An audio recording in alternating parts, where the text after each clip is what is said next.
ಜನನಿ news ಚಾನೆಲ್ಗೆ like ಮಾಡಿ, subscribe ಮಾಡಿ, ಶೇರ್ ಮಾಡುವ ಮೂಲಕ ನಮ್ಮ ಚಾನೆಲ್ಗೆ ಸಹಕರಿಸಿ. ಹೆಚ್ಚಿನ ಮಾಹಿತಿಗಾಗಿ ಸಂಪರ್ಕಿಸಿ ಹರಿಚಿನ್. ಬಟ್ ನಮ್ಮ ಅಜ್ಜಿ ಹೆಸರು ಗಂಗಮ್ಮ ಅಂತ ತೀರೋಗೋರೆ. ಅವರು ಮೋಷನ್ ವಾಮಿಟ್ ಅಂತ ಆಸ್ಪತ್ರೆಗೆ ಕರ್ಕೊಂಡು ಹೋದ್ವಿ, ಚಿಂತಾಮಣಿ ಗೌರ್ಮೆಂಟ್ ಆಸ್ಪತ್ರೆಗೆ. ಅಲ್ಲಿ ಒಂದು 2 hours ಇಟ್ಟರೆ ಎಲ್ಲ ನೋಡಿದ್ರು. ಮತ್ತೆ ಅಲ್ಲಿಂದ ಚಿಕ್ಕಬಳ್ಳಾಪುರ ಕರ್ಕೊಂಡು ಹೋದ್ವಿ. ಅಲ್ಲಿ 3 ದಿವಸ ಇದ್ದು ಮತ್ತೆ ICU ವಾರ್ಡ್ಗೆ ಹಾಕಿದ್ರು. ಅಲ್ಲಿ ತೀರೋಗ್ಬಿಟ್ರು.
ಮತ್ತೆ ಪಕ್ಕದ ಮನೆಯಲ್ಲಿ ಮುನ್ಯಾರಮ್ಮ ಅಂತ ಅವ್ರು ಮಂಗಳವಾರನೇ ತೀರೋಗಿದ್ರು. ಅವ್ರಿಗೂ ಬಟ್ ಸಾಯಂಕಾಲ 4 ಗಂಟೆಯಿಂದ ಸಾಯಂಕಾಲ 7 ಗಂಟೆವರೆಗೆ ಇದ್ರು. ಬಟ್ ಅವರು ಮೋಷನ್ನು ವಾಮಿಟ್ ಅಂತ ಅವರು ತೀರೋಗಿದ್ರು.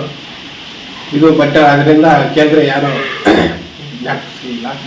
ಬಟ್ ಮೆಂಬರೆಲ್ಲ ಬಟ್ ಎಲ್ಲ ವಿಚಾರಿಸ್ತೀವಿ ಏನು ಹೆಂಗೆ ಅಂತ. ಅವರು ನಮಗೂ ಗೊತ್ತಿಲ್ಲ, ನೋಡಬೇಕು ಅಂತ ಅವರು ಹೇಳಿದ್ರು. ಬಟ್ ಮತ್ತೆ ತೀಡೋವರು ಅವರೆಲ್ಲ ವಾಟಮನೆಯವರೆಲ್ಲ ಬಂದು ಚಿರಿಂಡೆ ಎಲ್ಲ ಕ್ಲೀನ್ ಮಾಡಿದ್ರು. ಅದ್ರ ಮುಂಚೆ ಕ್ಲೀನ್ ಮಾಡಿಲ್ಲ. ಈ ಥರ ಊರಲ್ಲಿ ಆಗ್ತಾಯಿದ್ದರಿಂದ ಬಟ್ ಅವರು ಎಲ್ಲ ಎಂಕ್ವೈರಿ ಮಾಡಿಬಿಟ್ಟು ಕ್ಲೀನ್ ಎಲ್ಲ ಮಾಡಿದ್ರು. ಬಟ್ ನೀರು ಪ್ರಾಬ್ಲಮ್ ಅಂತ ಹೇಳಿದ್ರು. ಬಟ್ ನೀರಲ್ಲಿ ಏನೂ ಬಂದಿಲ್ಲ ಅಂತ ಅದು ಎಂಕ್ವೈರಿ ಮಾಡಿದ್ರು. ಮತ್ತು ಇವಾಗ ಅದು ನೀರು ನಿಲ್ಲಿಸ್ಬಿಟ್ಟು ನೀರಿಂದ ಪ್ರಾಬ್ಲಮ್ ಐತೆ ಅಂತ ಬಟ್ ಬೋರ್ವೆಲ್ ಬೋರ್ನಿಂದ ಊರಿಗೆ ನೀರು ಬಿಡ್ತಾವ್ರೆ. ಅವ್ರಿಗೂ ಸಹ ಅವರೇ ಬಿಡೋರು ಬಂದು ತಿಂಗಳಿಗೆ 18,000 ಕೊಡ್ತೀವಂತ ಊರಿಗೆ ನೀರು ಬಿಡಿ ಅಂತ.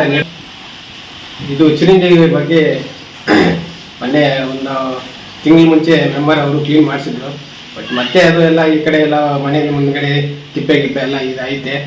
ಅದರಿಂದ ಸೊಳ್ಳೆ ಬಗ್ಗೆ ಅದರಿಂದ ಇದು ಮಾಡಿಕೊಂಡು ಜನರಿಗೂ ಆ ಥರ ಅಂತ ಇದು ಮಾಡ್ತಾವ್ರೆ. ಅದು ನಮ್ಮೂರಲ್ಲಿ ಸಂಡೇ ಭಾನುವಾರ ಗುರುಪ್ರವೇಶ ಇತ್ತು. ಅದರಲ್ಲಿ ಊಟ ತಿಂದ್ಬಿಟ್ಟು ಅಂತ ಕೆಲವರು ಹೇಳಿದ್ರು. ಬಟ್ ಅದರಿಂದನೇ ಏನು ಪ್ರಾಬ್ಲಮ್ ಇಲ್ಲ. ಮತ್ತೆ ನೀರಿಂದ ಅದು ಇದು ಅಂತ ಏನು ಮಾಡಿದ್ರು. ಅದೆಲ್ಲ ಎಂಕ್ವೈರಿ ಮಾಡಿದೆ. ಅದ್ರ ನೀರಿಂದನೂ ಏನು ಪ್ರಾಬ್ಲಮ್ ಇಲ್ಲ.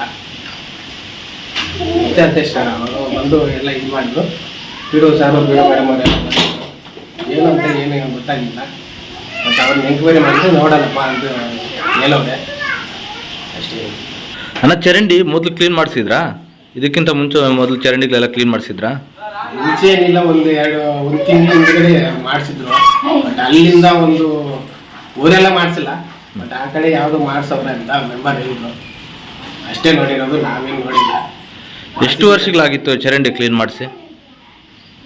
ಸುಮಾರು ಒಂದು 4-5 ವರ್ಷ ಆಗಿತ್ತು ಸರ್ ಕ್ಲೀನ್ ಮಾಡಿಸಾ. ಮೊನ್ನೆ ಮತ್ತೆ ಪೀಡಿಯವರೆಲ್ಲ ಬಂದು ಮತ್ತೆ ಚರಂಡಿಗಳು ಕ್ಲೀನ್ ಮಾಡಿಸಿದ್ರು. ಅದ್ರ ಮುಂಚೆ ಹಿಂದ್ಗಡೆ ಒಂದು ತಿಂಗಳ ಹಿಂದ್ಗಡೆ ಮೆಂಬರ್ ನಾವು ಮಾಡಿಸಿದ್ದೀವಿ ಅಂತ ಹೇಳಿದ್ರು. ನನ್ನ ಹೆಸರು ಸಂದೀಪ್ ಅಂತ ಹೇಳ್ಬಿಟ್ಟು ನಮ್ಮೂರು ವೀರಪ್ಪಲ್ಲಿ ಕೋಟ್ಗಲ್ ಪಂಚಾಯತಿ ఇదే నమ్మూರಲ್ಲಿ ಜಾಸ್ತಿ అట్లా మా అత్తకే ఉదయంకి ఇదే సమస్యనే వచ్చా. అప్పుడు పోయేసి మండల్లో చెప్తే కన్నా వచ్చిందే అదే అట్లా ఇట్లా అంటని చెప్పేసి పీడియో మేడం వచ్చేసి చూసుకొని వెళ్ళిపోయా. చూసుకొని పోయింది, మేము క్లీన్ చేస్తాము అట్లా ఇట్లా అనేసి ఆ నీళ్ళు ప్రాబ్లం అంటే నీళ్ళు ప్రాబ్లం కాదు అంటని చెప్పింది. మళ్ళీ ఇప్పుడు మా ఇంట్లోనే మా కుటుంబంలోనే పొజ్జనానికి ఇట్లా అయింది. ఆయన ఇప్పుడు వచ్చేసి అక్కడ క్లీన్ చేయాలా అది ఇది అంటని చెప్పేసి మళ్ళీ ఏమీ పట్టించుకోకుండా వాళ్ళంతట్లో వాళ్ళు ఉన్నారు. మా పరిస్థితి ఏం సార్ ఇప్పుడు? ఏమో చెప్తే కన్నా పెద్ద మనుషులు కానీ చూద్దాము, అది ప్రాబ్లము ఇది ప్రాబ్లము అంటని చెప్పి వాళ్ళంతట్లో వాళ్ళు ఉన్నారు. ఇప్పుడు నీళ్ళు నింపుకునే ఇతావ నేనే చెప్తా అన్నాను. మొదలు ఇంకా ఈ పైప్ లైన్లో అప్పుడే చెప్పినాను, ఆడ పైప్ పగిలిపోయిందంటారా అనేసి వాళ్ళకి మిషన్ తేపి అందరికీ చెప్పినాను. అది కాదు, అది పైప్ పోయింది కాదు, మీ నీళ్ళు వచ్చే నీళ్ళు అనేసి నేను ఆపద్దే మా పిట్టుకుంట్లకి పైపు తెగుట్టుకునేసినాను. అది కాదు అనేసి శాంతితాలు చెప్పిరే. మళ్ళీ లేదు అని చెప్పి నేను తోడిపించినాను ఆ తవ పైప్ పోయింది అదే అనేసి. అప్పుడు వచ్చి పైప్ తోడి దాన్ని కలెక్షన్ వేసి ఇప్పుడు బోర నిలిపేసినారు. ఇప్పుడు మాకు నీళ్ళు లేవు.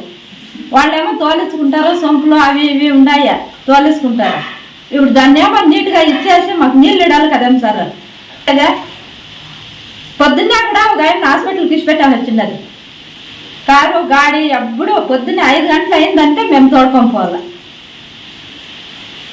PDO ಮೇಡಮ್ ಎಲ್ಲ ಒಂದಿನ ಬಂದಿದ್ರು, PDO ಬಂದಿದ್ರು, ಸೆಕ್ರೆಟರಿ ಬಂದಿದ್ರು, ಎಲ್ಲ ಬಂದು ನೀರಿನ ವ್ಯವಸ್ಥೆ ಮತ್ತು ವಾಟರ್ ಟ್ಯಾಂಕ್ ಇದೆಯಲ್ಲ ಅದೆಲ್ಲ ಚೇಂಜ್ ಮಾಡ್ಕೊಡ್ತೀನಿ, ಅದು ಸುತ್ತಮುತ್ತ ಎಲ್ಲ ಕ್ಲೀನ್ ಮಾಡ್ಕೊಡ್ತೀನಿ ಅಂತ ಹೇಳಿದ್ದಾರೆ.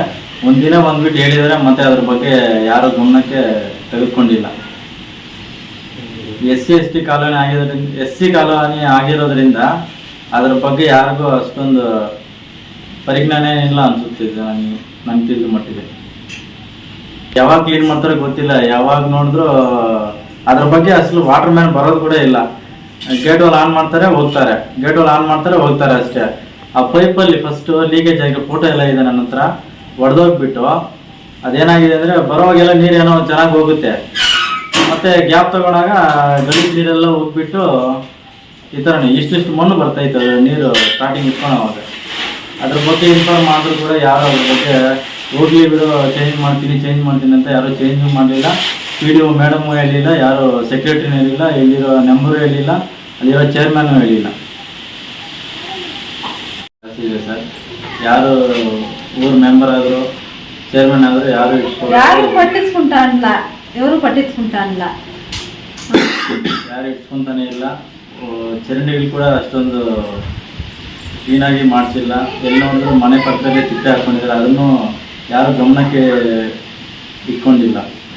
ಆದ್ದರಿಂದ ನಮಗೆ ಜಾಸ್ತಿ ತೊಂದರೆ. ಅದು ಬೇರೆ ST ಕಾಲೋನಿ ಮಾತ್ರ ಜಾಸ್ತಿ ಕೆಟ್ಟದಾಗಿರೋದು ಸರ್. ಹತ್ತು ಕಡೆ OBC ಕಡೆ ಎಲ್ಲ ನೋಡಿದ್ರೆ ಸ್ವಲ್ಪ ಎಲ್ಲ ಸರಿಯಾಗಿ ಮಾಡ್ಕೊಂಡಿದ್ದಾರೆ. ಈ ಕಡೆ ಯಾಕಂದರೆ ಅವರು ಏನೋ ಮಾತಾಡೋದಿಲ್ಲ ಅದು ಇಲ್ಲ ಅಂತ ಹೇಳ್ಬಿಟ್ಟು ಅಷ್ಟೊಟ್ಟಿಗೆ ನಿಲ್ಲಿಸ್ಬಿಟ್ಟಿದ್ದಾರೆ. ಮನೆ ಪಕ್ಕದಲ್ಲಿ ನೋಡಿ ಮೊನ್ನೆ 4 ಜನ ಎಕ್ಸ್ಪೈರ್ ಆಗಿಬಿಟ್ಟಿದ್ದಾರೆ. ಸೇಮ್ ಒಂದೇ ಪ್ರಾಬ್ಲಮ್ಮೇ, ಒಂದು ಮೋಷನ್ನು ಒಂದು ವಾಂತಿ, ಬೇರೆ ರೀಸನ್ನೇ ಇಲ್ಲ. ಮತ್ತು ಯಾರು PDO ಮೇಡಮು ಅವರು ಪಂಚಾಯತಿಂದ ಯಾರ್ಯಾರು ಬಂದಿದ್ರು ಕೂಡ ಅದ್ರ ಬಗ್ಗೆ ಅದೇ ಏನೋ ವೈದ್ಯಕೀಯ ಸ್ವಲ್ಪ ಸಿಬ್ಬಂದಿ ಏನೋ ಬಂದಿದ್ದಾರೆ, ಡಾಕ್ಟರ್ಗಳು ನರ್ಸುಗಳು ಬಂದಿದ್ದಾರೆ, ಡಾಕ್ಟರ್ ಬರ್ತಾ ಇದ್ದಾರೆ. ಅವರು ಡೈಲಿ ಚಿಕಿತ್ಸೆ ಮಾಡದೇ ಇದ್ರು ಕೂಡ ಅದ್ರ